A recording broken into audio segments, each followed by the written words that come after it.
265 arrests were done compared to 249 which were done the same period last year. Of those, 232 were males and 33 females. 7 were referred to court, comprising 4 males and 3 females, while 11 were convicted. 8 suppliers were arrested. 44 bases have been destroyed and assortments of drugs have been seized. Hotspots in Manicaland are Sakuba, Penalonga, Bechnaf Bridge, Hauna, Morambinda, Chimbike, and Odds. Government is strengthening border control systems and enhancing collaboration among national agencies, as well as with regional and international partners, to dismantle organized drug syndicates in the meantime. Harm reduction and public health protection. Drug and substance abuse poses serious health risks, including the spread of infectious diseases, mental health disorders, and preventable deaths. We have 6 functional parenting groups in Nyanga district. We are promoting harm reduction strategies such as counseling services. 500 plus have been done so far in the province.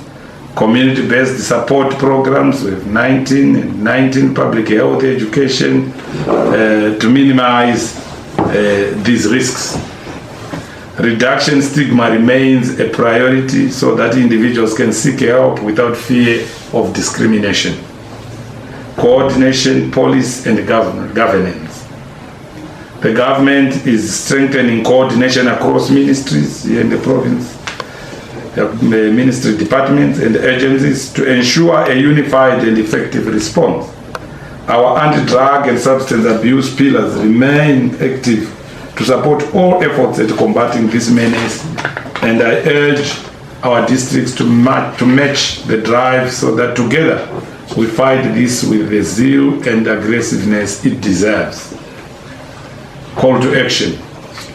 The fight against drug and substance abuse is everyone's responsibility, ladies and gentlemen.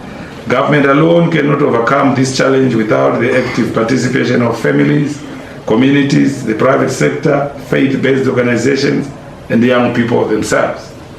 Parents and guardians are urged to remain vigilant and engaged in the lives of their children. Community leaders must continue to foster environments that discourage drug use and support recovery.